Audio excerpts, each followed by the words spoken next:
मार्कुस शुभवर्तमान अध्याय 16. येशूचे पुनरुत्थान. येशूचे पुनरुत्थान.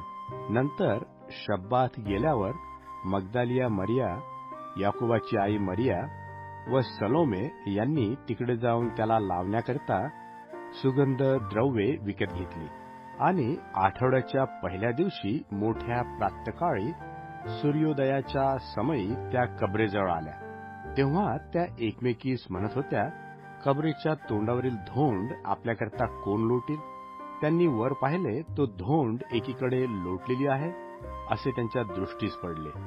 ती फार मोठी होती. मग कबरेत गेल्यावर पांढरा झगा ल्यालेला अशा एका तरुणाला उजव्या बाजूस बसलेले पाहून त्या चकित झाल्या. तो त्यास म्हणाला, चकित होऊ नका. वधस्तंभावर खिळलेल्या येशू नासरेतकराचा शोध तुम्ही करीत आहात. तो उठला आहे, येथे नाही. त्याला ठेवले होते, ती ही जागा पहा. जा, त्याच्या शिष्यास व पेत्रास सांगा की तो तुमच्यापूर्वी गालिलात जात आहे. त्याने तुम्हाला सांगितल्याप्रमाणे तो तेथे तुमच्या दृष्टीस पडेल. मग त्या बाहेर निघून कापत होत्या व विस्मित होऊन कबरेपासून पळाल्या. त्यांनी कोणाला काही सांगितले नाही, कारण त्या भयभीत झाल्या होत्या. आठवड्याच्या पहिल्या दिवशी प्रातःकाळी तो उठल्यावर ज्या मग्दालिया मरियेतून त्याने 7 भूते काढली होती, तिला त्याने प्रथम दर्शन दिले. तिने जाऊन हे वर्तमान त्याचबरोबर पूर्वी असलेल्या आणि शोक करीत व रडत असलेल्या लोकांना सांगितले. आता तो जिवंत आहे व तिच्या दृष्टीस पडला.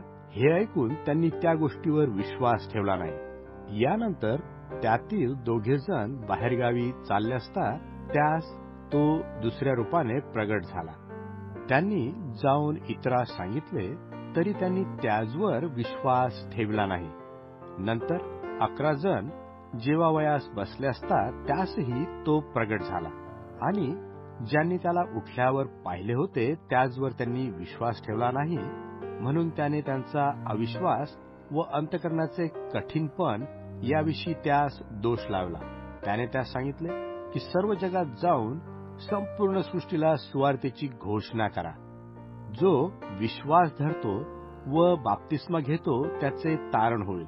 जो विश्वास धरीत नाही तो दंडास योग्य ठरेल. आणि विश्वास धरणाऱ्याबरोबर ही चिन्हे असत जातील. ते माझ्या नावाने भूते काढतील, नव्या नव्या भाषा बोलतील, सर्प उचलतील व कोणताही प्राणघातक पदार्थ प्याले तरी तो त्यास बाधणारच नाही. त्यांनी दुखनायतावर हात ठेवले म्हणजे ते बरे होतील. याप्रमाणे येशू त्याचबरोबर बोलल्यावर वर स्वर्गात घेतला गेला आणि देवाच्या उजवीकडे बसला. त्यांनी निघून जाऊन प्रभू त्यासह कार्य करीत असतात आणि त्याचबरोबर असणाऱ्या चिन्हाच्या द्वारा वचन दृढ करीत असता सर्वत्र घोषणा केली. आमेन.